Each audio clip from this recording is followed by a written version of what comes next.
And welcome back. 5:29 the time, a minute before 5:30. You've got a couple live pictures here on the screen. On the left, the San Mateo Bridge, Highway 92 across the bay. So far so good, traffic moving just fine. And on the right-hand side, a shot of the Golden Gate Bridge, traffic coming in from the North Bay, moving without any problems this morning. We'll get a complete check of weather and traffic coming up in just a minute, but we did want to update you briefly on that Muni accident that happened yesterday. This morning, a top Muni official expressing his frustration and concern after two trolleys collided with an SUV. You can see the pictures here. It happened at about 6 yesterday evening. That orange trolley car basically slammed into the back of that FUV, and then that sandwiched it with the other rail car that was in front of it.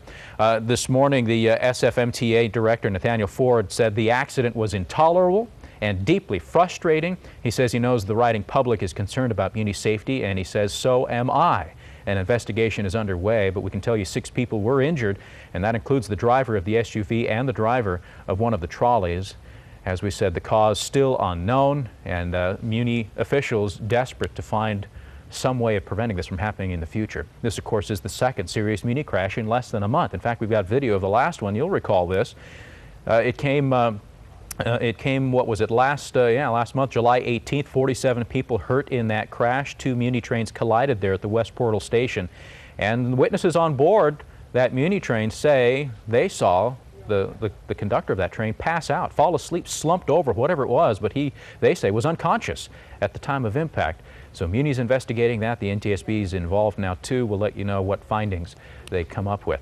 All right, at 5:31, we'll get over to the Weather Center now, get an update on the forecast for this Tuesday morning. Drew Harmon standing by with that. Good morning, Drew. Good morning, James. We are still seeing some cooler temperatures than normal all over the Bay Area, about 20%. Right now it is 5:35 on the KRON 4 Morning News. Let's get a check on traffic with George Rask. Folks, he does it all. Thanks, Drew. Let's head to the South Bay. Highway 101, equally as good. All right, the time is now 5:35. Back to the news desk. Here's James. All right, George, thank you very much. And at 5:35, we want to update you on that Cash for Clunkers program.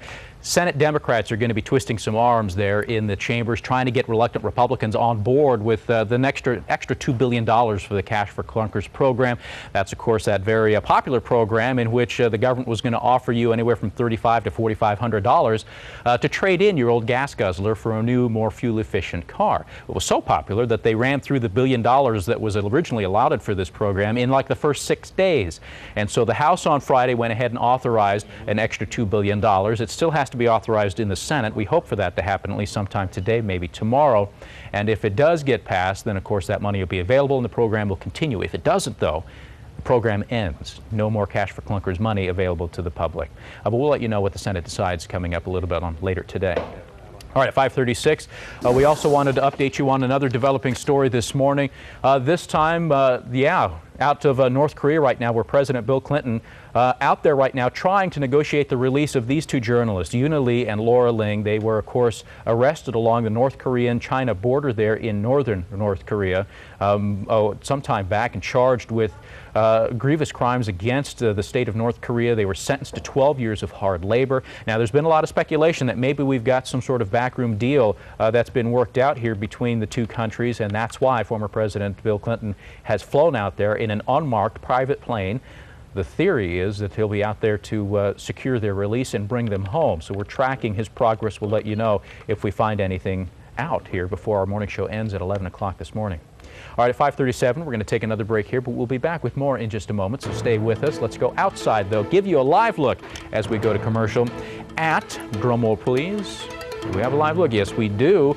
This shot coming out of the South Bay, 101 here in San Jose, right by the 87 overcross, Guadalupe overcross, the 87 interchange. Things moving pretty good. Beginning to build, though, as you can see there, those taillights headed northbound, the volume picking up. But as George said, most of 101 down there looking pretty good as you make your way out this morning. We'll be right back.